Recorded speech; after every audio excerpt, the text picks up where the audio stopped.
Gladys, buenos días. Ya va, déjame ver. Creo que no puedes ver. Ahora sí. Hola, ¿Qué buenos más, días, ¿cómo Jerry? ¿Cómo estás? andas? Bien, ya estás en la oficina. Sí, sí, llegué corriendo, pero llegué. Estamos bien. Entonces te Está voy a bien. dejar como host de la sesión. Y bueno, creo que yo la puse a grabar, pero bueno, chequé allí y está todo listo para ti. Vale, vale, está Bueno, bien. que tengan una linda Vale, sesión. Buenos días. vale, gracias. Saludos a todos. Vale. Hola Belén, buenos días. Hola, buenos días. Ahora sí.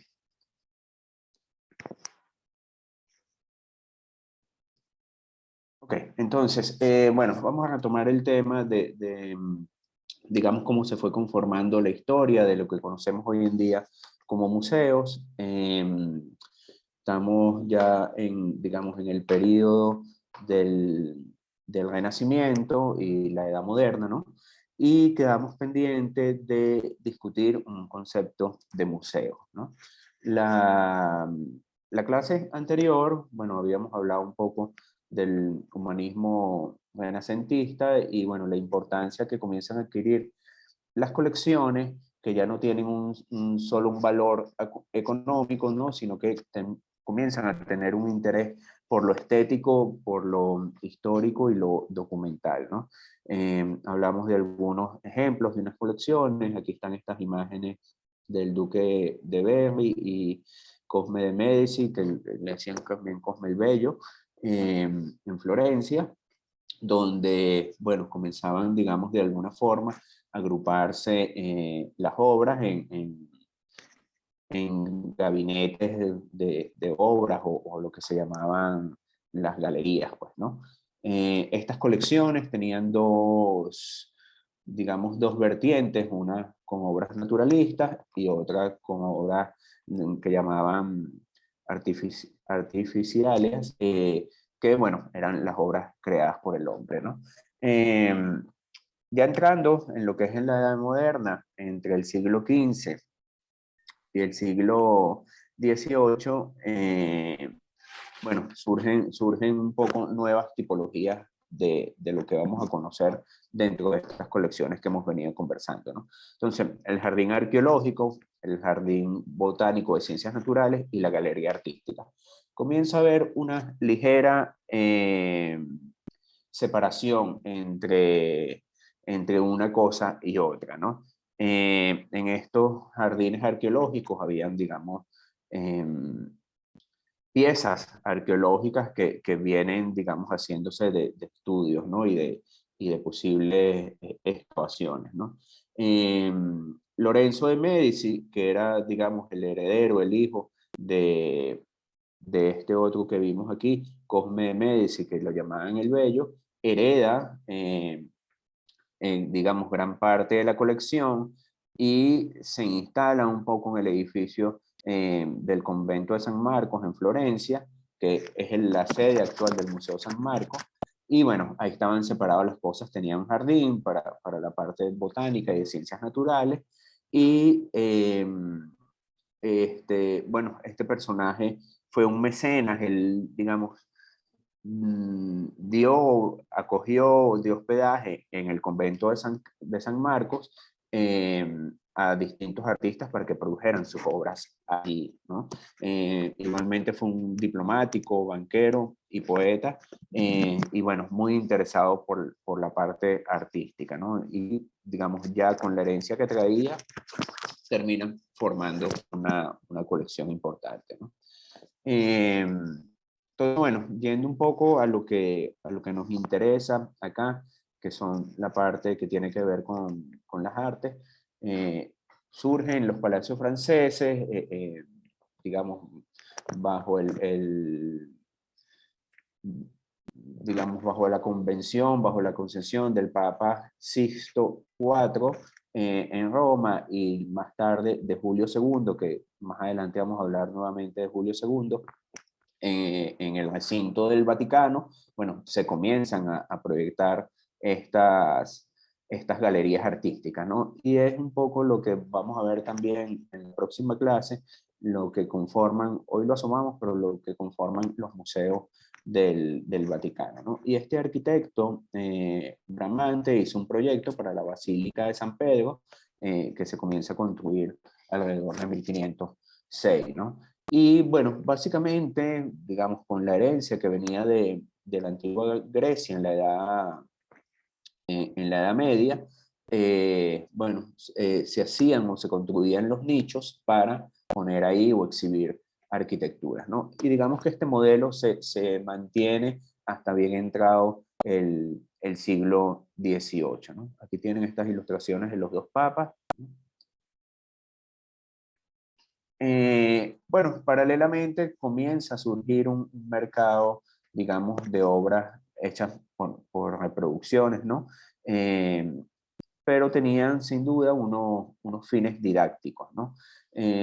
Uno de los pioneros en esto es el obispo Ludovico Gonzaga, un personaje que fue, digamos, singular y bien importante. Igualmente albergó a escultores para que realizaran estas obras, ¿no?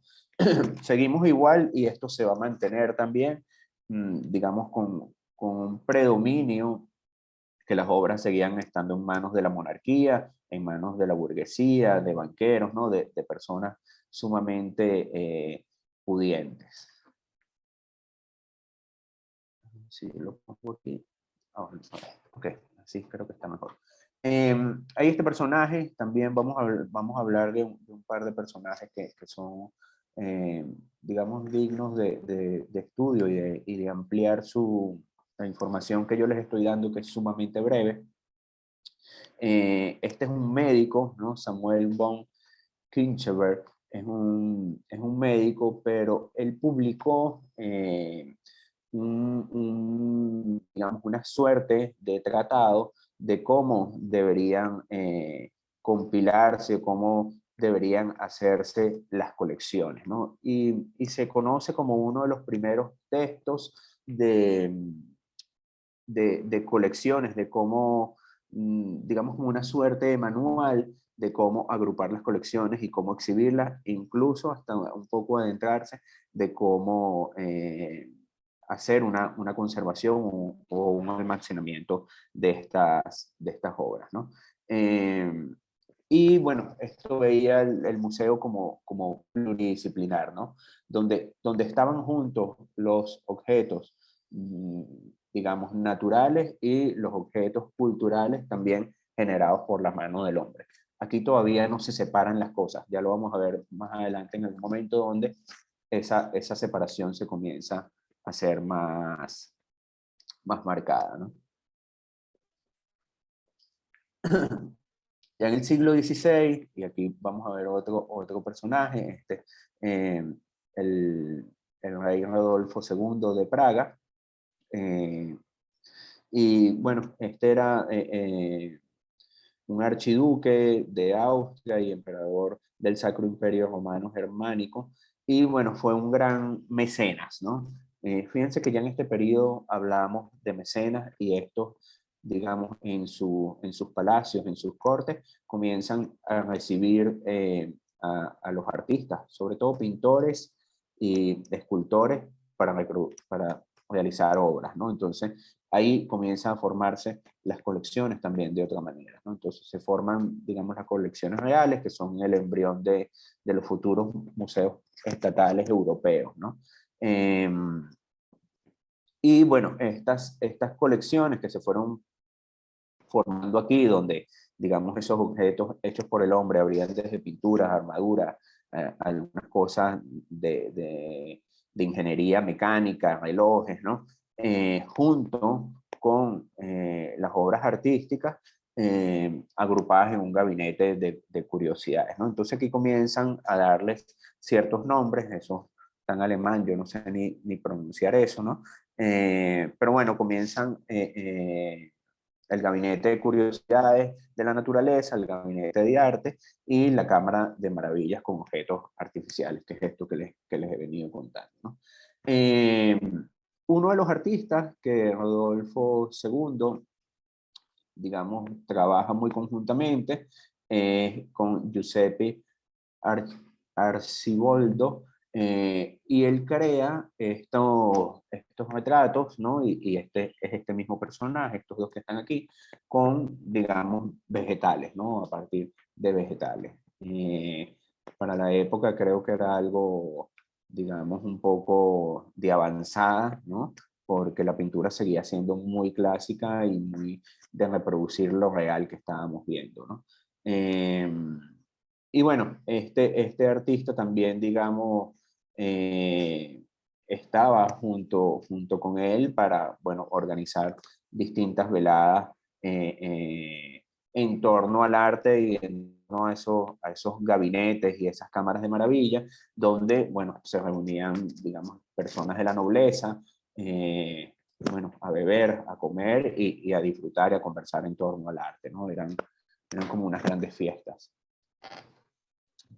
Luego, se siguen consolidando las colecciones, ¿no? Y un poco ya las colecciones que tienen que ver con los reinos, ¿no?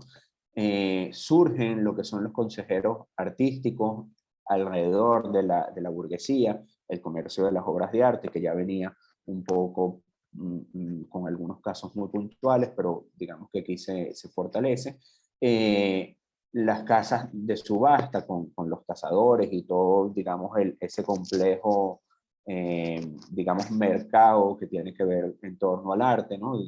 Porque comienza a surgir digamos, como unas personas especializadas en torno al traslado, la manipulación, ¿no? Y esto viene también un poco por aquel tratado de museología que se publica. Y todo esto termina potenciando en distintas personas de poder adquisitivo a fomentar el coleccionismo, ¿no? Entonces, está este caso de este banquero, Yavash, bueno, cuya colección actualmente en gran parte se conserva en el Museo del Louvre de París, pero también, digamos, este cardenal que ven aquí del lado izquierdo de la pantalla también fue un gran coleccionista y un mecenas, ¿no?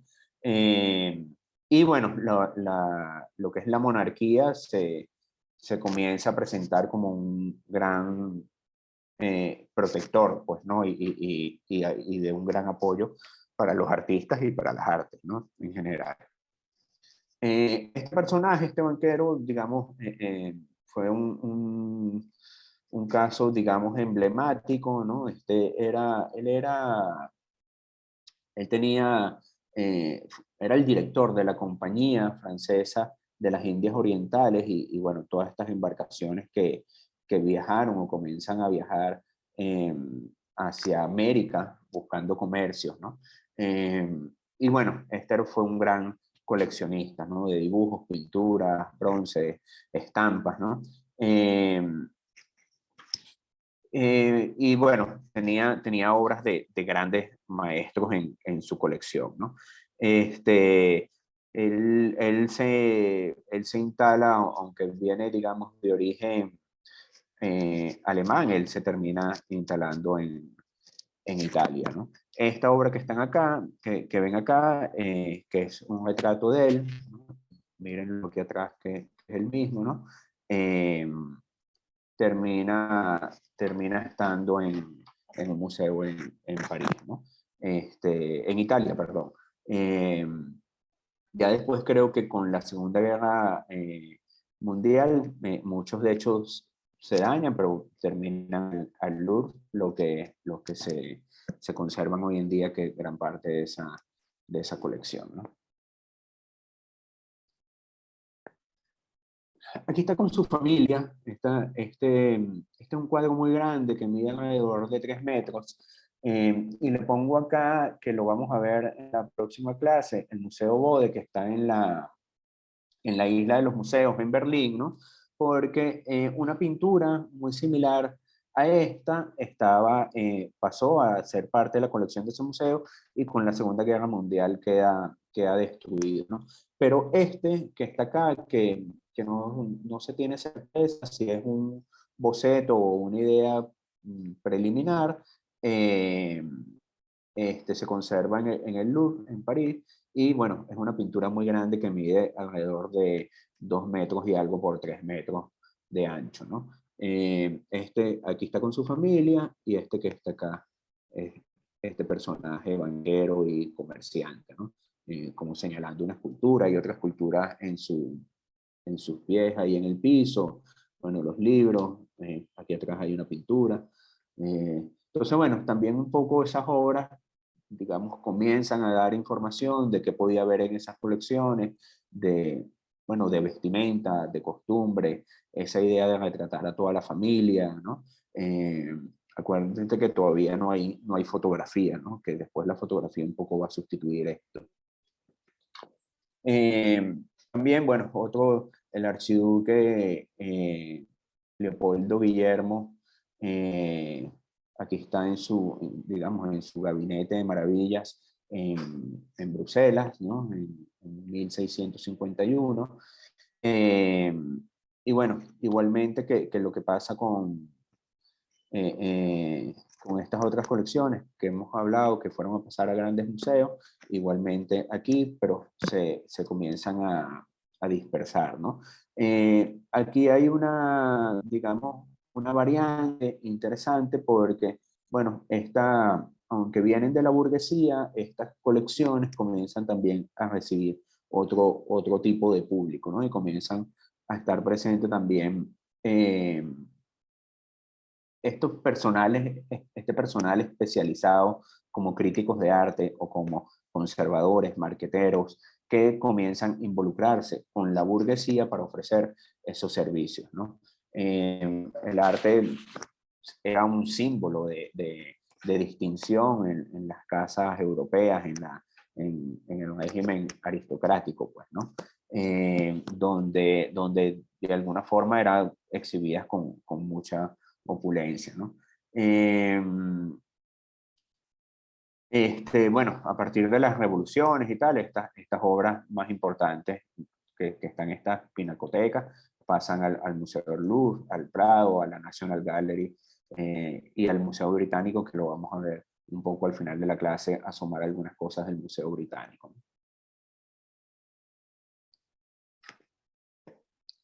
Esto es un dato importante, ya entrándonos en lo que es la conformación de los museos, porque se crea, digamos, por primera vez en Europa, este museo en Oxford, en Inglaterra, ¿no? Y es un museo universitario, ¿no? Aquí pasan cosas, digamos, interesantes, ¿no?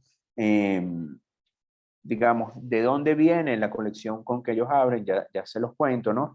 Pero también, al ser un museo universitario, un poco se constituye en estar orientado a la educación, ¿no?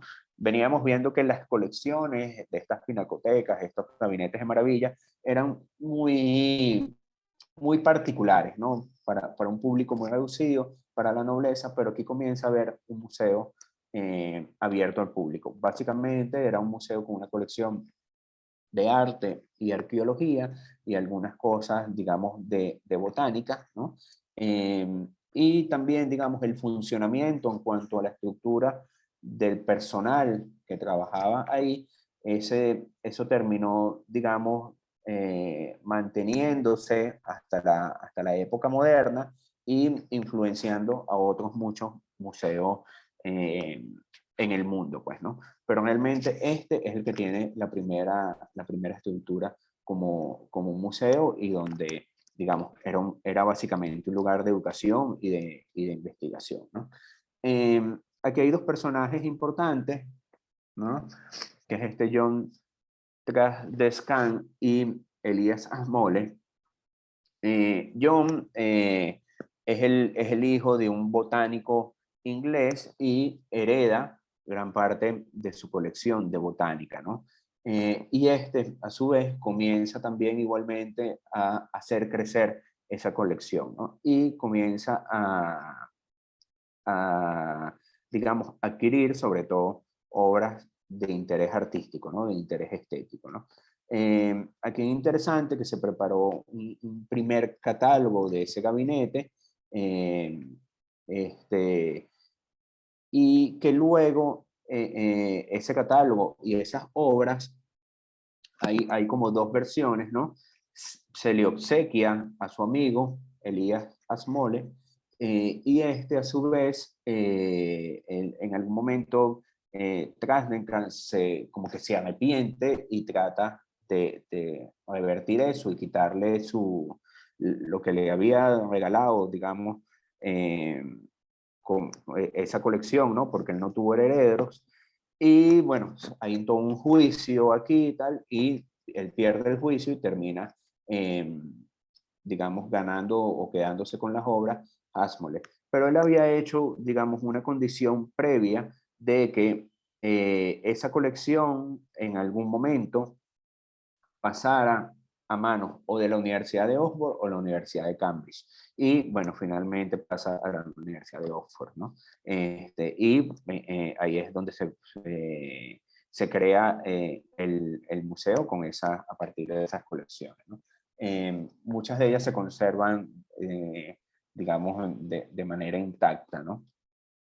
Pero bueno, es básicamente una colección de objetos arqueológicos, algunas pinturas, hay una parte interesantísima de objetos egipcios, ¿no?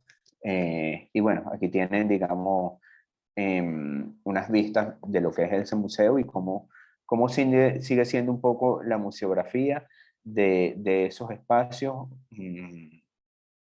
digamos, como muy cercano a cómo se exhibían en la época, ¿no? Si ven en esta foto, a excepción de estas vitrinas, pero bueno, mira cómo todo, digamos, está agrupado posiblemente temáticamente, pero digamos muy aglomerado, ¿no? Igual se ven en esta parte de la colección egipcia, ¿no? Hay una pieza allí, digamos, de un dodo es un animal muy particular, europeo, ¿no? Que estaba disecado, pero ese aparentemente está muy deteriorado, es la información que conseguí, ¿no?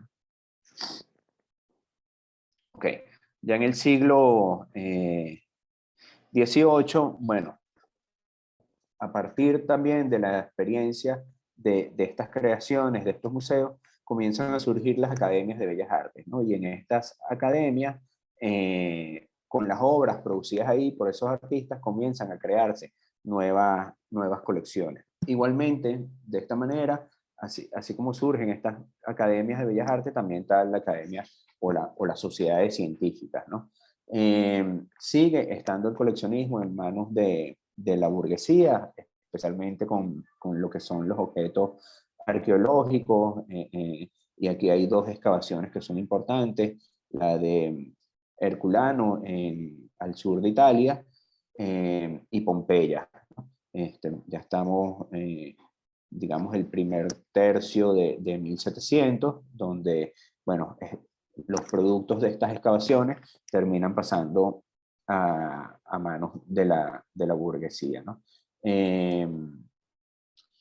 Bueno, las colecciones con las revoluciones digamos, un papel importante en cuanto a la educación por parte de los estados, termina, digamos, comienza a tener otro perfil, ¿no? Otro perfil, y ese perfil es educativo, de enseñar, con un interés de enseñar la historia, ¿no? Entonces, a partir de esto se comienzan a crear, digamos, tres tipologías de museo. Aquello que veíamos antes, donde en un gabinete maravilla o en una pinacoteca te conseguías las cosas botánicas de ciencias naturales con arqueología y con arte, ya comienza un poco a separarse, ¿no? Esto no es así del todo definitivo, porque, bueno, ya las colecciones un poco estaban agrupadas de esa manera, pero comienzan la idea de ser un poco más específico y no, digamos, esta cosa enciclopédica sumamente amplia, ¿no?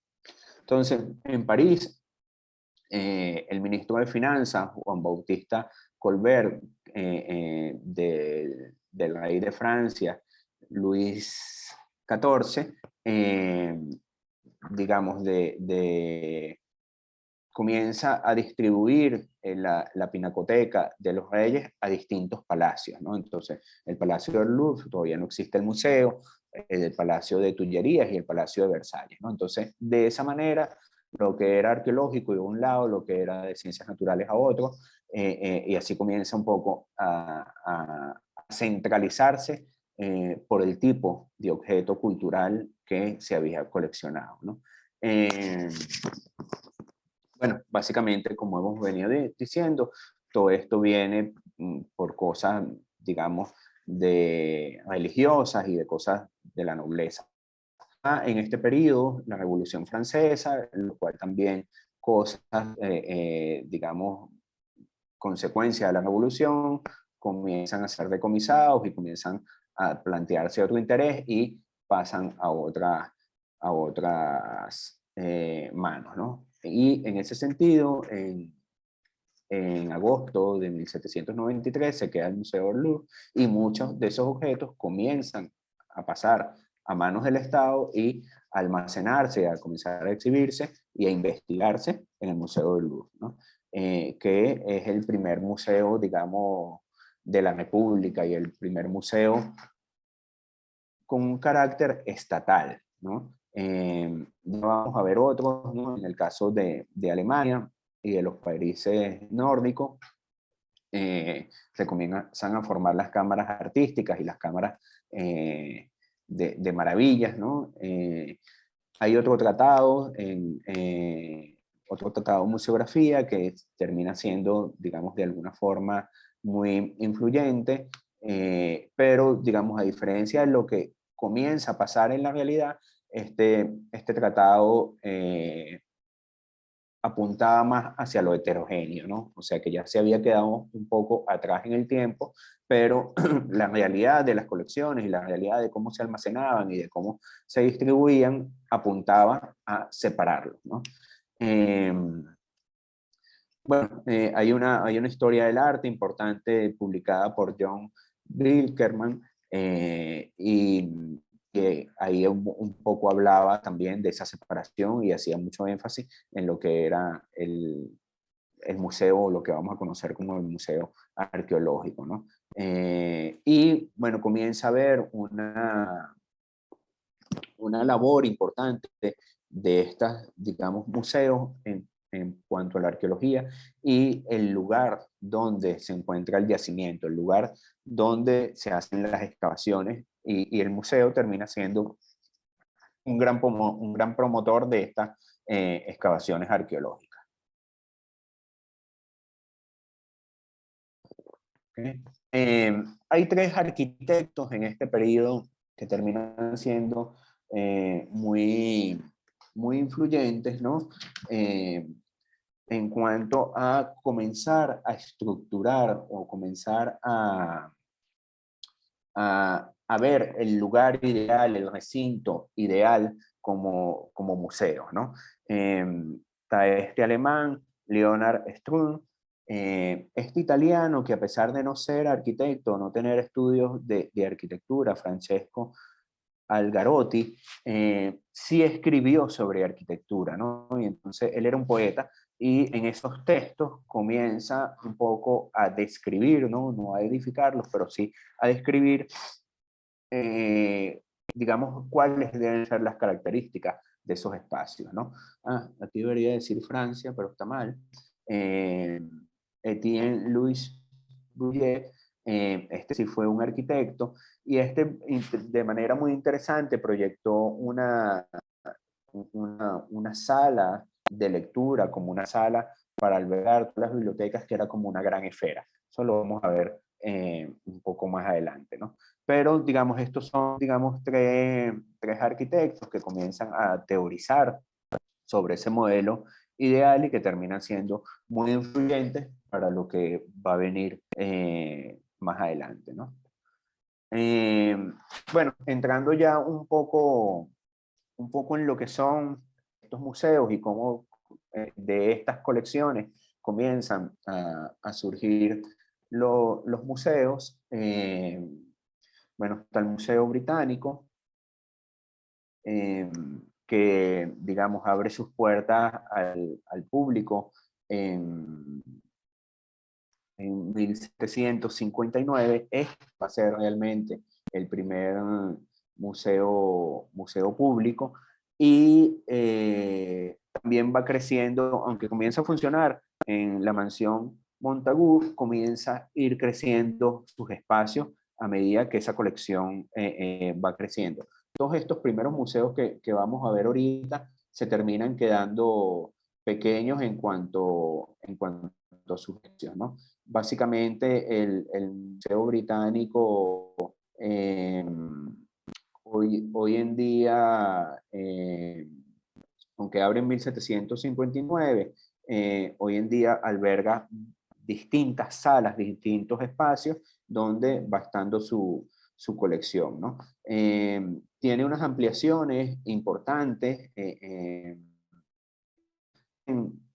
que alberga la colección, y esta es una parte de la colección que es importantísima, que es el Partenón.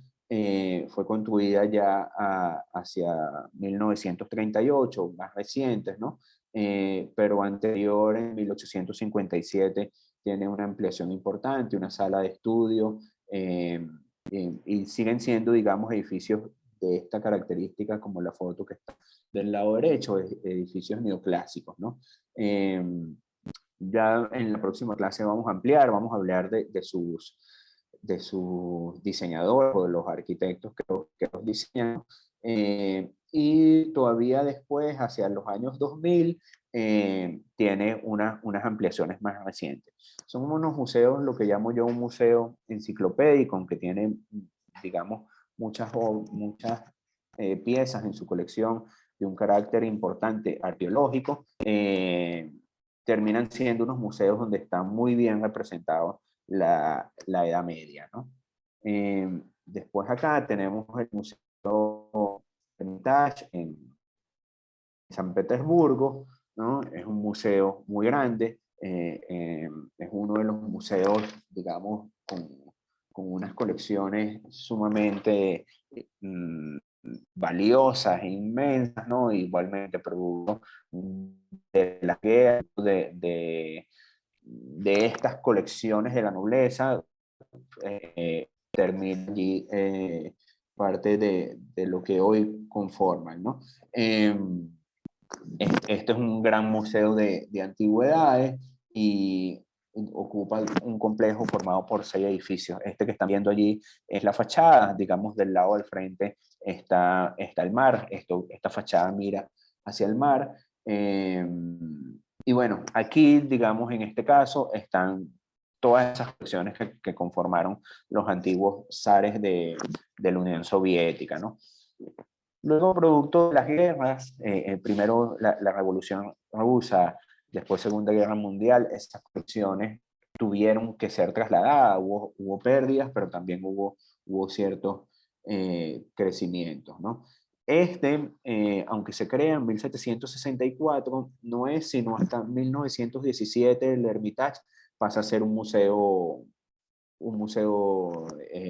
público, ¿no? Y bueno, ellos albergan una colección importante de antigüedades romanas y griegas, realmente sumamente valiosas, ¿no?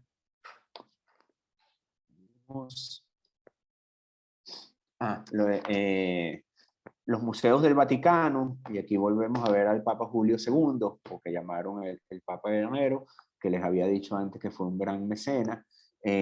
Los museos del Vaticano, digamos, también tienen una gran colección, está conformado por distintos museos dentro de la ciudad del Vaticano, ¿no? Ahí tienen esta ilustración de Giuseppe Bassi, de lo que es una vista del Vaticano, ¿no? Ahí dentro de los museos del Vaticano está la famosa Capilla Sistina de Miguel Ángel, ¿no? Pero bueno, tiene una biblioteca donde hay, digamos, tesoros escritos, maravillas, que tienen que ver siempre con la religión, con el catolicismo. Está el Museo Pío Clemente, está el Museo Gregoriano Etrusco, Museo Gregoriano Egipcio, Museo Gregoriano Profano, Museo Misionero Etnológico, la Pinacoteca Vaticana, la colección de arte religioso moderno, ¿no? Una colección un poco más reciente, las capillas, las estancias de Rafael, el Museo Filantélico y Numinístico, ¿no? Donde están una gran cantidad de monedas. Entonces, bueno, está conformado por un conjunto de distintos museos, pero aquí, digamos, lo importante es que esas colecciones comienzan a estar separadas, ¿no? Separadas bajo un criterio temático. A ver cómo estamos de hora, 9:18. Habíamos hablado la clase anterior de comenzar a definir qué era un museo. Yo les traje dos no.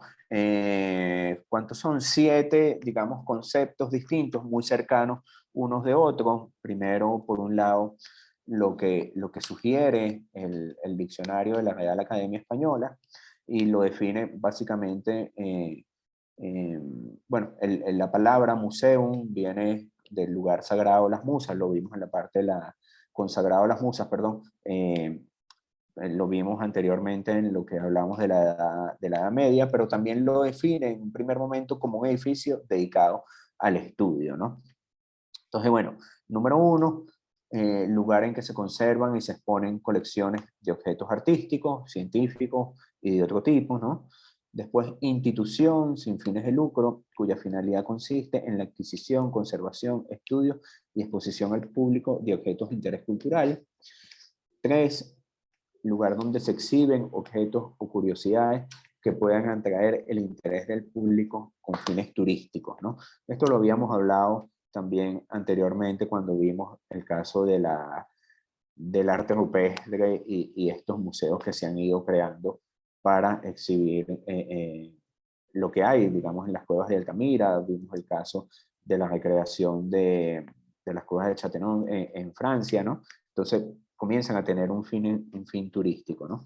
Y después, por último, edificio o lugar destinado al estudio de las ciencias, letras humanas y artes liberales, ¿no? El ICOM hace una definición un poco amplia, ¿no?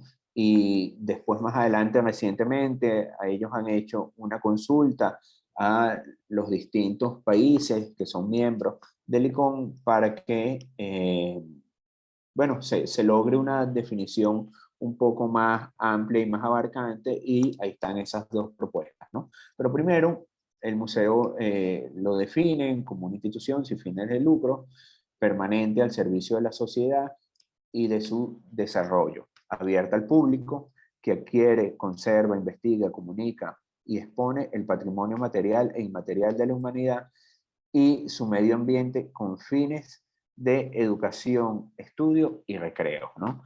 Digamos, de alguna otra forma, las 4 definiciones que pone el diccionario de la Real Academia comienzan a conmemorarse ahí, ¿no?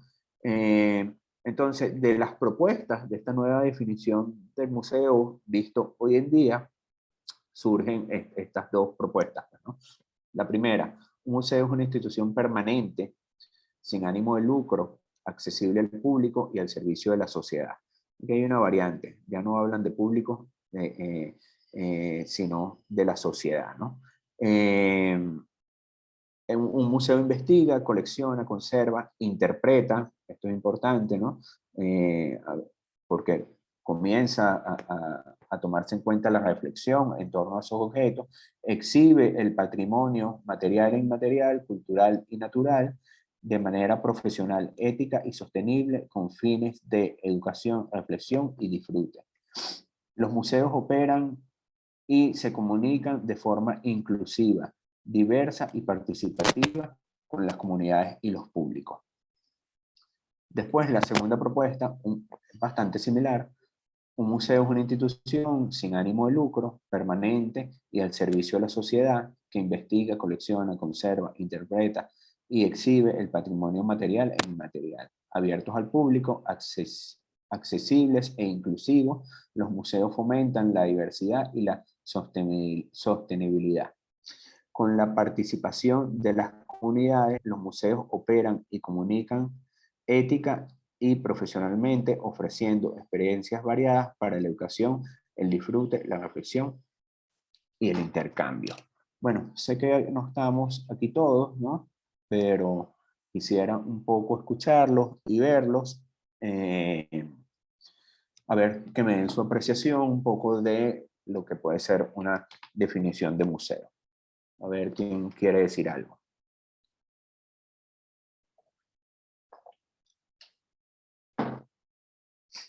La Belén. Bueno, yo ayer me reuní con unos amigos y le comenté que teníamos esta clase hoy, ¿no? De la definición de museo. Uh-huh. Y entre todos hicimos una definición que la tengo aquí escrita. A ver, léela. Dice, A así ver, sea perdón, un Belén. museo privado. Ah, Perdón, estas personas que te reuniste trabajan en museo, son sí. artistas, es público de museo. Habían dos artistas y bueno, Félix Hernández. Ok, ajá, buenísimo. Bueno, les comenté de este diplomado, estuvimos hablando un buen rato, hablé de tu clase y bueno, hicimos esta definición entre todos. Sea un museo privado o un museo público, son instituciones con vocación de servicio de carácter educativo, volcadas a la comunidad que se dedican a atesorar o a coleccionar objetos de valor histórico, cultural, seleccionados por la sociedad. Estos objetos relevantes con carácter patrimonial son objetos, son objetos que pasan por un proceso de investigación, conservación, estudio, promoción y estudio. Ok, bueno, bastante completo. Hablaste ahí del servicio, la parte educativa, ¿no? El servicio a la sociedad, la parte educativa. Y bueno, los objetos que tienen un valor histórico, ¿no? Sí, es A ver, como todo lo que acabas de decir de la definición de museo es como una pequeña reseña de todo eso. sí, También realmente, hablamos de, como todos trabajamos en museos y en galerías, de la afinidad que uno se hace como partícipe de esos museos, ¿no? Tanto como el trabajador o el empleado, como el público que asiste. Se crea como una relación de amor, por decirlo, bueno, yo no sé si pasa en otras partes del mundo, pero bueno, yo conocí gente y yo misma, pues, que la relación con la galería y con el Museo de Bellas Artes era muy directa, pues, o sea, yo casi vivía ahí, era mi segunda casa, mi segunda universidad, etcétera. Se crean una relación de afinidad. gracias, Belén. Ya vamos a comentar una cosita ahí. A ver, Reluca, ¿quería decir algo? Se me había olvidado de quitar lo del volumen. No, que me ha encantado la clase de hoy, que me ha gustado ver todos los ejemplos, ¿no? Y cómo has pasado por todas las etapas.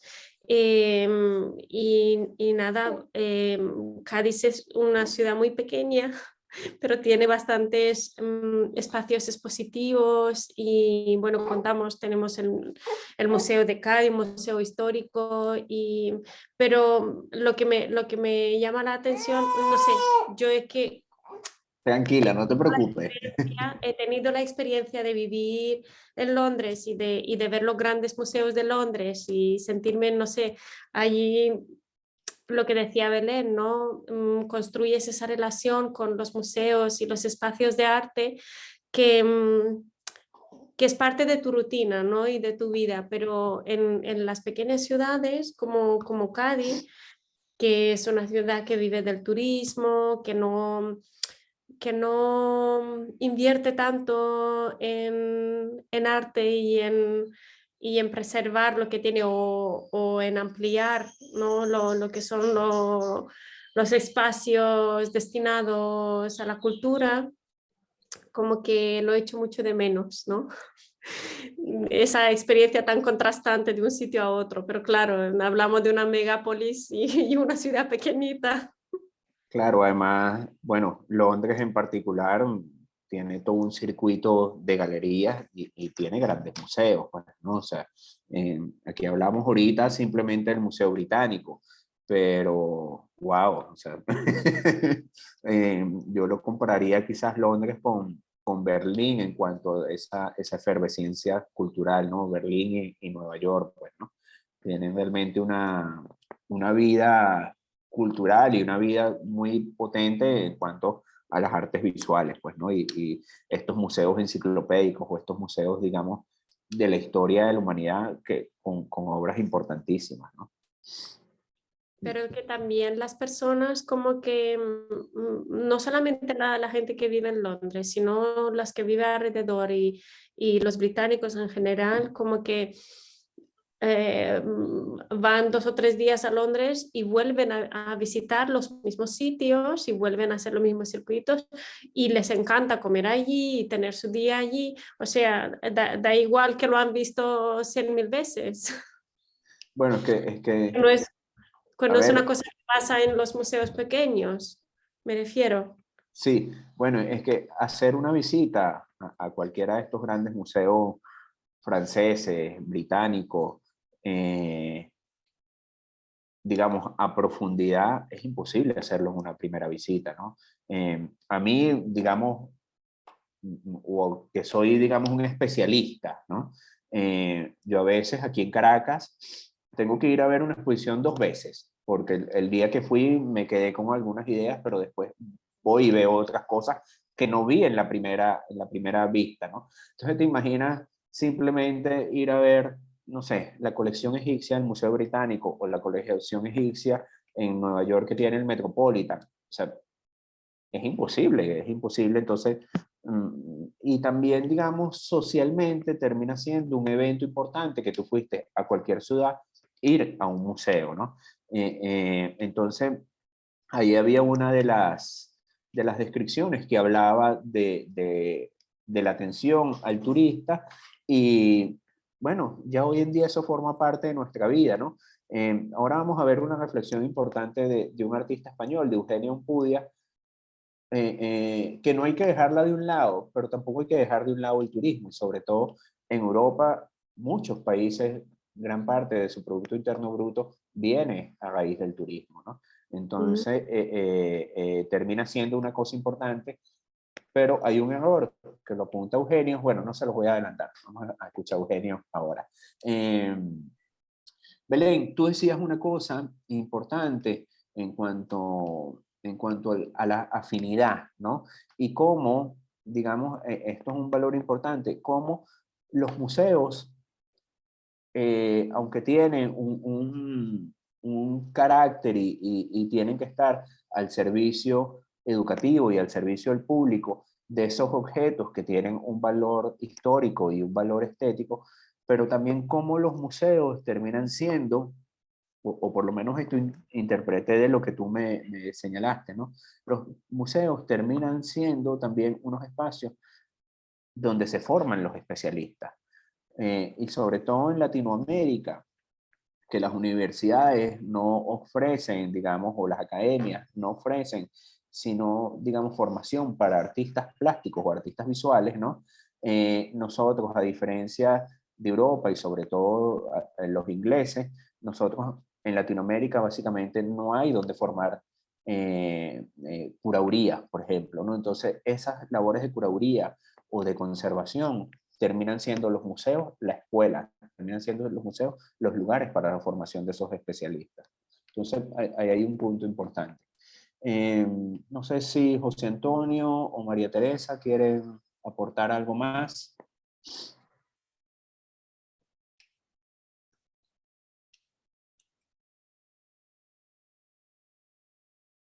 Nada. Bueno, vamos. Aquí está José Antonio. Estaba encendiendo el audio y el vídeo por aquí. En principio no. Hemos hablado de museos, ¿no? Y hemos hablado todo el tiempo de instituciones, ¿no? Y ya no se habla tanto de espacios, ¿no? Porque puede ser museo, puede ser una ciudad completa, puede ser Florencia, puede ser un museo, o el Vaticano, que es un país, no es una ciudad, es un país. Estamos hablando ya de cosas grandes. es una institución, está claro, pero no tiene frontera o no tiene que el espacio ya no interviene en esa definición, o no sé, no.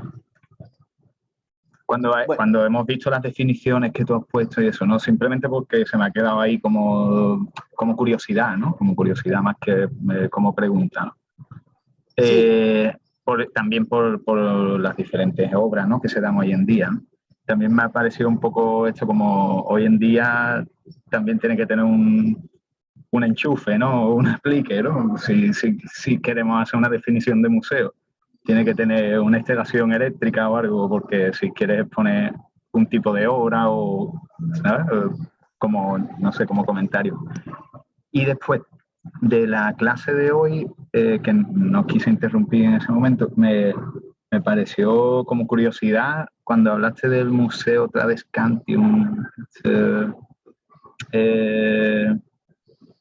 como una galería también de que estaba la parte de las plantas y demás. Eh, he visto, es que lo tengo aquí, he estado mirando, porque Tradescantium es un tipo de planta sí. que se da desde Canadá hasta Argentina, toda la parte de América, casi. Tienen puesto el nombre en relación con este hombre que heredó la colección de su padre, botánica y demás, y fue, es que lo has puesto en una de las John Tradescant, y Es un personaje Museo, interesantísimo. El Museo de y Halloween. ahí está, ahí está. Ujú. Como que heredó la colección de este hombre, ¿no? Y me pareció interesante esto de que se le ponían nombre incluso a plantas e incluso a definiciones de la, de la misma vegetación y eso, ¿no? De esto, y aparte del museo, ¿no? Del espacio. Sí, Nada más que eso. esa parte, ese par de personajes, a mí me parecen que es apasionante poder saber más de ellos, ¿no? Bueno, como decía Beluca, primero, bueno, yo les estoy dando un panorama, digamos, muy amplio, reducido, no sé, en 30 minutos, ¿no? Un poco más de 30 minutos, pero Trasnescan y Elías Asmole, que él es el que termina heredando las cosas Sí, sí, se queda con y, la colección. y el museo recibe su nombre y no el de Trasrecan, ¿no? Ya es una cosa, digamos, digna de ver qué pasó ahí, ¿no? John Trasrecan hereda de su papá, no tiene heredero, le regala esto a su amigo, ¿no? Este amigo a su vez tenía una esposa, la esposa como que intentó quitarle cosas, este se arrepiente en algún momento y va a juicio tratando de recuperar las cosas, pero bueno, ya hay documentos firmados donde él está cediendo toda su colección. Bueno, afortunadamente había como esa condición de que esos objetos de su colección pasara a manos de cualquiera. No sé si con la intención, eso no lo he leído a profundidad, si con la intención de conformar un museo como lo conocemos hoy en día, o simplemente de que eso pasara a una universidad, a esas dos grandes universidades británicas, Oxford y Cambridge, ¿no? Pero bueno, terminan pasando a Oxford y la Universidad de Oxford conforma un museo con todas las características de un museo, ¿no? Entonces, eso termina siendo ahí una historia que yo se las asomo, ¿no? Se las tiro ahí, porque precisamente tenemos que caer en esa idea, esa reflexión que me decía, bueno, del espacio, ¿no? Del espacio para exhibir el arte. Y sí, en definitiva, las ciudades, ¿no? Son espacios de exhibición de arte, pues, ¿no? Vimos ese primer ejemplo en la primera clase, que no sé si estabas, de la obra de Cruz Diez, que eran unos pasos peatonales, ¿no? Y Sí, sí, sí. es en el espacio urbano donde muchas veces, y lo vamos a ver ahora con Reunión Pudia, en su definición de por qué él es artista, ¿no? Y esto nos, o sea, porque la creación de las obras de artes visuales, ¿no? Para hacer un paquete, una caja muy grande, ¿no? Está totalmente vinculada a las sociedades, ¿no? O sea, todas estas obras que hemos venido viendo en la Edad Media y ahorita esta parte humanística del Renacimiento, tienen que ver con el momento. ¿Quiénes estaban ahí representados? Los reyes, la nobleza, la burguesía, los papas, ¿no? Entonces, y eso, ¿no? Era la gente pudiente, era la gente de la sociedad de ese momento, ¿no? Los otros, no que no estuviesen, ¿no? Pero no tenían ese poder de resolución, de toma de decisiones, ¿no? Como conocemos la conformación social de hoy en día. Pero ya vamos a ver distintos ejemplos en los espacios urbanos, pero bueno, sin duda, bueno, hay ciudades de ciudades, ¿no? Ves en Río de Janeiro, por ejemplo, hay pasos peatonales, hay aceras frente a la playa que son diseñadas por arquitectos y por artistas, pues, ¿no? El decorado, entonces comienza a involucrarse el arte a lo urbano, ¿no? Y en la contemporaneidad es una cosa que no la podemos separar, ¿no? A ver, María Teresa, ¿quería aportar algo? De hecho, sí. La semana pasada fui al Museo de Bellas Artes de Quieca y me pareció que el museo también es como una forma de comunicar la situación del patrimonio actual en el país. Eh, es como una manera de mostrar la importancia cultural que hay. Si por lo menos yo lo vi bastante decaído. Entonces es tal cual como una muestra de cómo los venezolanos nos dejamos muy al lado de la cultura. Y, y bueno, fue muy distinto, por lo menos cuando pasé al Museo de Ciencias, eso fue una experiencia totalmente distinta porque el de Ciencias está mejor conservado que el de Bellas Artes. Pero sin embargo, se muestra la falta de interés por mantener eso que pues ayuda a la educación del país. Sí, nosotros en cuanto digamos, a definición del país, en cuanto a utilizar los museos con fines educativos, yo siento, Belén ha trabajado más esa área que yo, pero yo siento que en definitiva estamos como muy pichones en eso, ¿no? Aunque nuestro Museo de Bellas Artes ya cumplió 100 años, digamos, abre sus puertas formalmente en 1916, ¿no? Y viene igualmente similar a estos otros casos que hemos hablado, de distintas colecciones que comienzan a agruparse y después pasan a una colección estatal. Y en el caso del Museo de Bellas Artes de Venezuela, digamos, viene bajo una idea muy europea, ¿no? Muy parisina.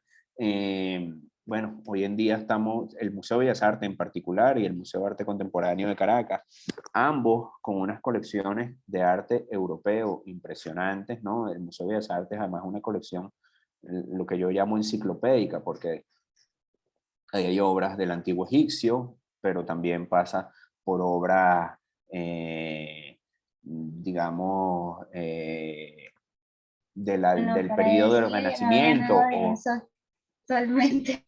sí, o tenemos Goyas, por ejemplo, en el Museo de Bellas Artes y en el Museo de Arte Contemporáneo tenemos Picasso, ¿no? Pero bueno, está pasando evidentemente por un muy mal momento y sobre todo un tema de mantenimiento de la infraestructura del museo.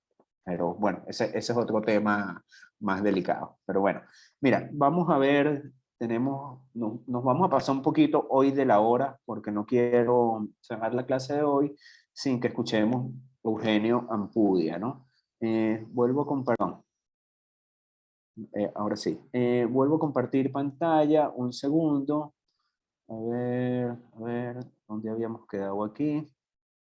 Ajá. Bueno, estamos aquí en la definición de museo. Yo creo que cualquiera de estas tres acercamientos que hace el ICON es bastante cercano a lo que debe ser un museo hoy en día. Por supuesto, cada país, digamos, puede agregar ahí sus particularidades, ¿no? Pero de una manera muy general, ahí está la definición, pero también asoma sus funciones, ¿no? Bueno, yo quiero hoy que veamos, y ya trayendo nuevamente las cosas al presente, como hemos venido haciendo al final de las clases, bueno, que veamos algunas obras de Eugenio Ampudia. Vamos a ver narradas por él en una charla que yo lo invité a él el año pasado a dar vía Zoom, ¿no? Donde él tuvo 3 sesiones muy largas hablando de su obra, pero aquí vamos a ver primero una definición propia de él, de por qué él es artista y por qué él decide ser un artista, y ahí incluye también un poco el valor y una crítica hacia los museos, y sobre todo los museos en Europa o en España, ¿no? Y luego adelanto un poco el video y vamos a ver unos comentarios sobre estas 3 obras y por qué las hace. Estas 3 obras, no, este grupo de obras aquí, La Vuelta al Prado, Prado GP, Museo Guggenheim, Nueva York, SOS, que se hizo en el Museo de Artes Decorativas de Madrid, y una obra que se llama Huracán, que ven aquí al fondo al lado es un retrato. Este que está aquí abajo del retrato de él es el Museo de Artes Decorativas de Madrid. Este es del video Prado GP, y esta es La Vuelta al Prado, ¿no? Entonces vamos a escuchar a Eugenio. Y bueno, antes de cerrar con Eugenio, quiero un poco asomarles qué vamos a hacer la próxima clase. Ya quisiera meterme en el tercer tema del programa, ¿no? Donde hablamos del museo y la sociedad actual, o qué comienza a pasar en los museos a partir de la culminación de la Segunda Guerra Mundial en 1945. Sin duda, la obra de Marcel Duchamp introduce cambios definitivos, tanto al público como al espacio, ¿no? En la manera de concebir las obras. Comenzamos a ver ya la edificación y algunos arquitectos, hablamos de ese espacio neutral que se llama el cubo blanco, y bueno, cómo se comienza a conformar esa nueva arquitectura para museos, ¿no? Esa concepción espacial del museo, sus áreas, sus características que contempla el museo, ¿no? Y bueno, ¿cuáles son un poco esas bases para el proyecto arquitectónico? Les vuelvo a compartir pantalla aquí para Eugenio. No sé, déjame abrirlo.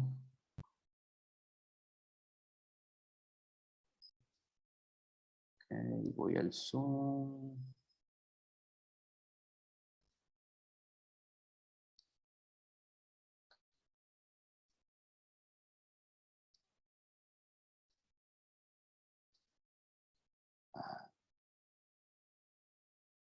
Perdón, que debo utilizar una cosita aquí, compartir sonido. Ahora sí. Está grabando esto. Yo soy artista porque creo que el sistema del arte es perfecto para comunicar ciertas cosas. Hay algunas cosas que cuentan los periodistas, otras que cuentan los escritores, otras que cuentan todo tipo de gente, transmite información y cuenta cosas, pero hay muchos de ellos que por pertenecer a empresas, por trabajar en medios en los que se necesita dar información nueva continuamente, etcétera, terminan llenos de avaricia en sus comunicaciones, con lo cual no son tan sinceras como podrían ser las comunicaciones de los artistas. Por eso creo que es un buen sistema el del arte para transmitir información, para comunicarnos, ¿no? Cuando me planteé mi trabajo como artista, creo que para definirlo sería algo parecido a miro lo que sucede a mi alrededor, saco consecuencias y conclusiones sobre esto que sucede a mi alrededor y se lo cuento a la gente que tengo cerca. Y para contárselo uso un método que usamos los artistas, que es las imágenes, los sonidos, nuestra posición en el mundo, el lugar que ocupamos, nuestro cuerpo mismo cuenta cosas a los demás. Creo además que los artistas tenemos que ser muy, muy sinceros a la hora de contar cosas, y esto quiere decir que si podemos contar algo con nuestro propio cuerpo, no es necesario hacer un dibujo de ello. Si podemos contar algo con un vídeo, no es necesario hacer un cuadro, o si podemos contar algo con una fotografía, de alguna forma que estemos lo más cerca posible de los espectadores, ¿no? Y creo que, como todos sabéis, estamos en el siglo XXI y no necesitamos hacer ejercicios de estilo. Los artistas necesitamos contar cosas y contar con toda la potencia que podamos usar, con todas las armas que tenemos. Para eso es importante también valorar nuestra posición en el mundo. Esto quiere decir qué lugar ocupamos cada uno de nosotros. Y si lo planteamos seriamente, es posible que ese lugar no sea demasiado emocionante, no sea demasiado un lugar donde no sea ni un altar ni un escenario, sino que los artistas tenemos vidas normales y desde esas vidas normales sacamos esas consecuencias sobre lo que pasa a nuestro alrededor y se lo contamos a los demás absoluta y tranquilamente, ¿no? No creo que el resto de los humanos esperen de los artistas comunicaciones excepcionales, sino creo más bien que necesitan que demos simplemente nuestro punto de vista sobre las cosas. Es posible que haya ciertas cosas que solo las podamos contar los artistas, porque si las cuentan otra gente es posible que puedan sembrar la confusión. Pues, por ejemplo, yo diría una frase que dijo un poeta como Machado, que dijo hoy es siempre. Si la dice un político, es posible que se nos pongan los pelos de punta, ¿no? Y si la dice un empresario, todavía más, ¿no? Pero si lo dice un poeta o la dice un artista con el bagaje que tiene él, yo creo que se entenderá mucho más intensamente y mucho más cercanamente. Hay otra cosa que pasa con los artistas, o por lo menos que yo hago, y es contar a los demás las cosas desde un punto de vista muy íntimo. Yo puedo contar las cosas a cada uno de los espectadores con mis piezas. No necesito llenar un teatro con 600 personas o 1.500 personas sentadas en sus butacas durante hora y media. Puedo tener esa comunicación con cada uno de los espectadores a través de mis piezas, y eso consigue una comunicación íntima que es mucho más valiosa, mucho más intensa. Y creo que eso lo practicamos también los artistas, ¿no? Bueno, después de esta pequeña introducción de posicionamiento y vamos a avanzar un poquito a ver un par de obras de Eugenio. ¿Me escucharon bien, verdad? Sí. Sí, sí. Sí. Ok, seguimos entonces. Sobre todo lo que está a mi alrededor, y lo que está a mi alrededor también son los museos, por ejemplo, ¿no? Y he llegado a hacer algunas cosas en los museos que no son las habituales. Quizá la primera y más extraña, bueno, quizá no sea tan extraña, ¿no? Pero lo que hice fue hay un museo en el mundo que es como el paradigma del museo contenedor, que es el Museo Guggenheim de Nueva York. Acumula y acumula y acumula piezas y se ha convertido en un gran contenedor. Yo creo que los museos no tienen que ser contenedores, tienen que ser aspersores, tienen que mojar toda la sociedad en la que están instalados. No son objetos para la industria del turismo, sino para realmente para que la sociedad que hay a su alrededor cambie. Y yo creo que es importante. Por eso hice esta crítica al Guggenheim de Nueva York y a la vez me aproveché de que el edificio de Wright tenía un cierto parecido con los cohetes vintage que siempre imaginamos en ciencia ficción. Os lo enseño, ¿vale? Y para eso creo que no estoy compartiendo pantalla. Voy a compartir pantalla y a continuación estoy compartiendo pantalla. Compartir. Vale, y ahora le doy al verde para ampliar este.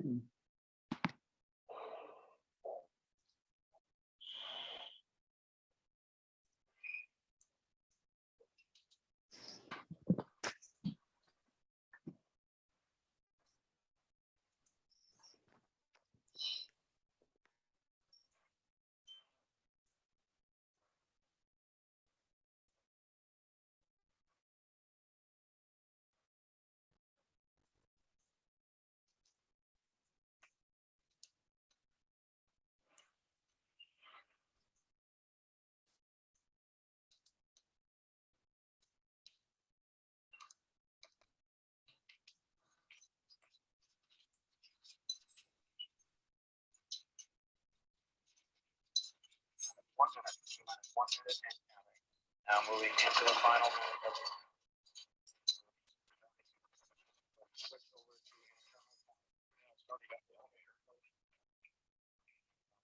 They are now at the worker access arm. 16 is the LRM. The launch team wishes you good luck and Godspeed. Minus 10, 9, 8, 7, 6, go for main engine start. 4, 3, 2, 1, 0, and liftoff of Space Shuttle Endeavour, expanding the International Space Station. Classroom in space. Roger, roll, Endeavour.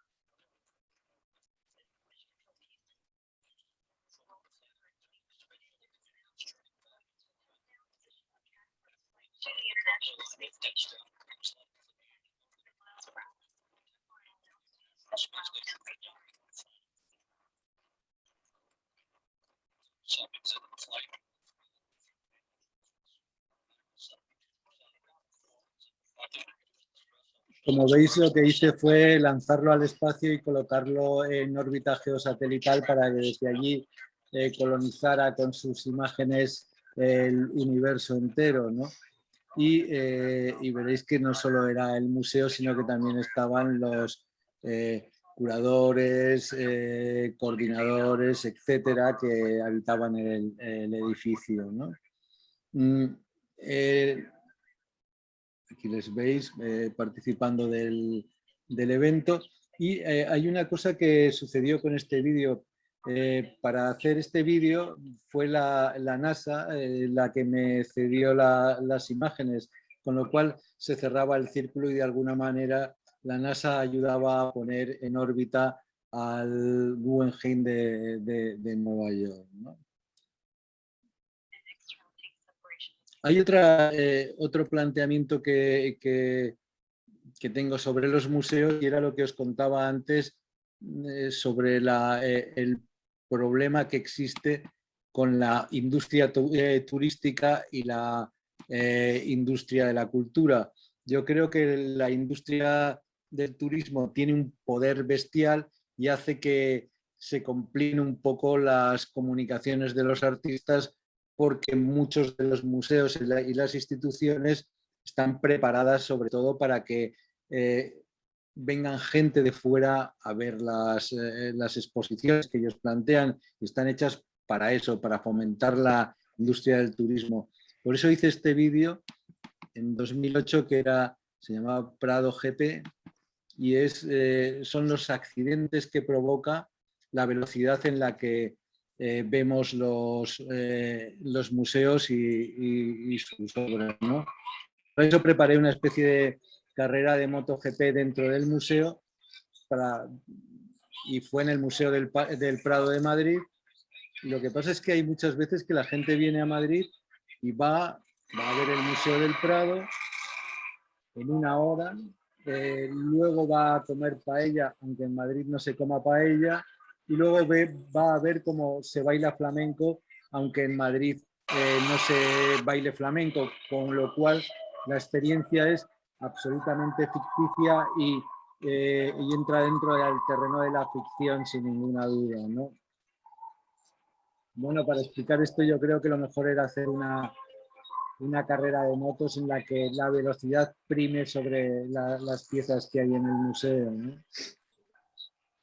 De hecho, este vídeo que hice en el 2008 luego dio pie a que me llamaran del Museo del Prado para que en 2019, cuando querían hacer su 200 aniversario del Museo del Prado, me pidieron que si podía hacer que la Vuelta Ciclista felicitara al Museo del Prado, porque la Vuelta Ciclista es algo que en España es como muy popular y querían ser cercanos a la gente y todo esto, y me pidió el Museo del Prado si podía hacer una versión de mi vídeo, el que acabáis de ver, pero con ciclistas, y por supuesto que la hice para contar otro tipo de cosas, porque la Vuelta Ciclista no es la velocidad lo que prima, sino el hecho de que pasa por todas las arterias, por todos los pueblos y ciudades de este país en el que vivo yo, que se llama España, y el Museo del Prado es como el compendio de las cosas que han pasado durante muchos años en España,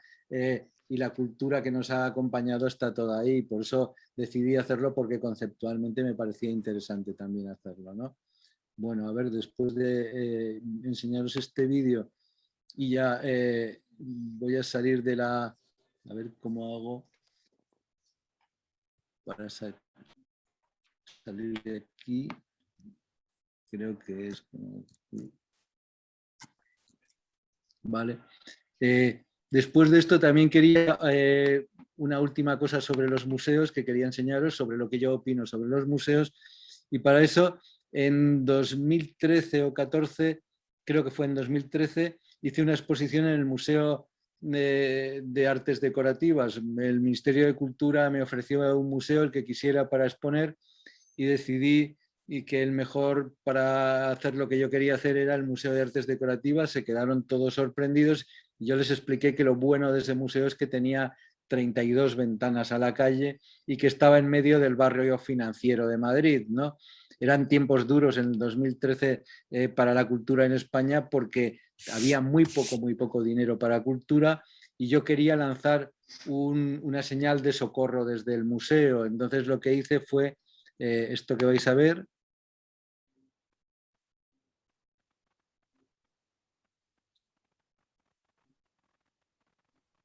Lo que hice fue que el museo lanzara en código Morse, con todas sus ventanas a la vez, la señal de socorro internacional, que es salvad vuestras almas, SOS, ¿no? Raya, raya, raya, punto, punto, punto, raya, raya, raya, punto, punto, punto, ¿no? Y instalé un sistema por el cual en cada una de las ventanas puse un foco, y había un relé que comunicaba a todas las ventanas para que todas las ventanas a la vez se encendieran con el punto, punto, punto que veis, y luego el raya. A ver, esperar, empieza otra vez la secuencia, punto, punto, punto, y ahora más larga, raya, raya, raya, y luego otra vez punto, punto, punto, que es la otra S. Como veis, la señal era clara. Desde las 5 de la tarde hasta las 12 de la noche, todos los días se lanzaba esta señal, y no hubo ni un solo comentario de la bolsa o el resto de las grandes entidades financieras que están a su alrededor de ayuda al museo, lo cual me preocupó, pero no me extrañó en absoluto, claro, ¿no? Hay otra cosa que os quería enseñar después de esto, y es voladura controlada. Voladura controlada lo hice en Monterrey, en México, en el 2015, y lo que hice fue intentar ampliar las posibilidades del espacio donde se exhiben las cosas de los artistas, ¿no? Y a la vez poner un poco en riesgo estos espacios y la vida misma del espectador, ¿no? Entonces lo que hice fue hablar con unos arquitectos para que me presenté expertos en voladuras de edificios para que me hicieran un plan para volar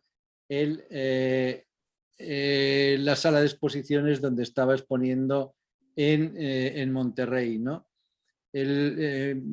Cuando hablé con ellos, me hicieron todo el proyecto y luego vinieron a colocar los cables y las cargas, etcétera, etcétera. Claro, como yo quería hacer una simulación, sustituimos la carga de dinamita que era C51 por unos trozos de plastilina que eran del mismo tamaño y el mismo color que las cargas de voladura, ¿no? Y para mi horror, los técnicos decidieron que los cables, en vez de estar por arriba, por las paredes, etcétera, que iban a ser mucho más espectaculares, tenían que estar por el suelo porque si no se podía cortar las explosiones y no conseguir el derribo total del edificio. Ellos no sabían hasta el último momento que no íbamos a derribar el edificio. De hecho, cuando yo les pedí, por favor, que me pasaran la factura de lo que costaba el proyecto de demolición, me dijeron, no cobramos nada, nos quedamos con los hierros, ¿no? Y entonces yo entendí que se lo habían tomado muy, muy, muy en serio y vais a ver el resultado final de esto. Por supuesto, cuando le daba al espectador la posibilidad de iniciar esa voladura controlada y durante un milisegundo y por el ruido parecía que se iba a caer el edificio sobre todos los espectadores que estaban allí, ¿no?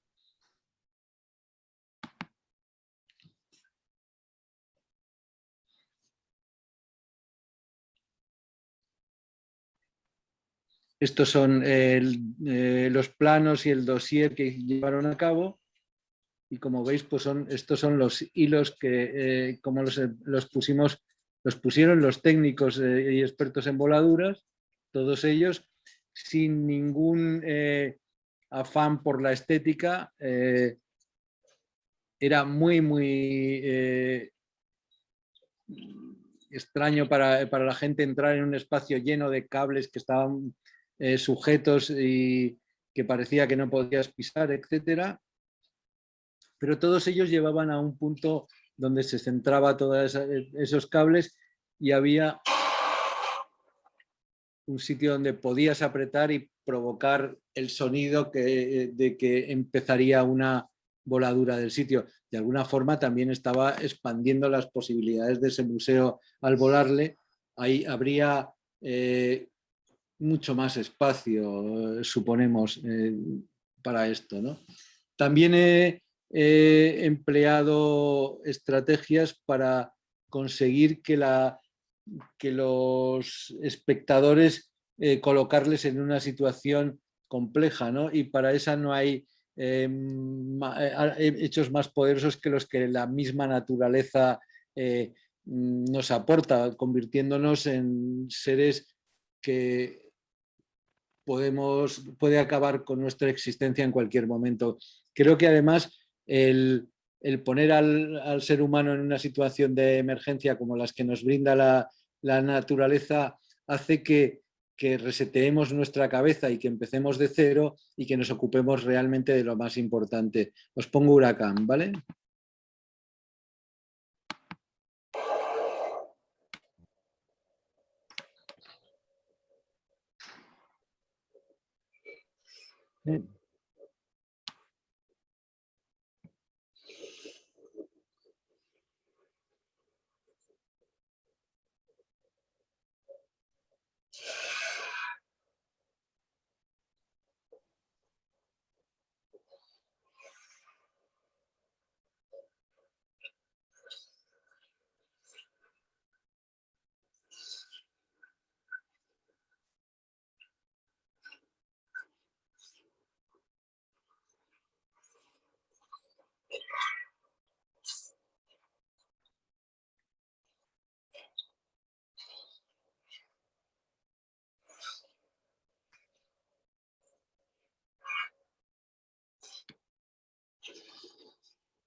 Hay una cosa con este vídeo que estáis viendo. Lo que hice fue, a partir de un hecho meteorológico, cogimos las imágenes y logramos meter hasta 2 huracanes conjuntamente en la misma proyección. Como la proyección, lo que veis negro es no luz, lo único que se veía sobre una gran pared eran las nubes pasando, y lo que hicimos fue poner también 4 ventiladores de cine que tiraban aire a gran velocidad para que los espectadores se sintieran atrapados por este huracán. Sé que vosotros a veces en Venezuela sufrís huracanes y lo tenéis mucho más presente. Evidentemente, casi nunca hay 2 huracanes a la vez, como hemos provocado en este vídeo, y está hecho en postproducción eso, ¿no? Pero la situación en la que coloca al espectador situarse en un espacio de emergencia tan bestia como puede ser un huracán me interesaba. Era como lavar la cabeza al espectador para empezar de nuevo y resetearse y decir, vamos a empezar a replantearnos todas las cosas desde otro punto de vista. Por ahora no estamos en el punto de vista adecuado, ¿no? Bueno, vamos a dejarlo hasta aquí con Eugenio. Para otra clase volvemos con 2 obras más de Eugenio. Una se llama ¿Dónde dormir?, hecha también en un museo en el 2016, y una que se llama Concierto para Bioceno, ya la veremos más adelante, ¿no? Entonces, bueno, hasta aquí, queridos alumnos, la clase de hoy. Nos volvemos a ver el otro viernes.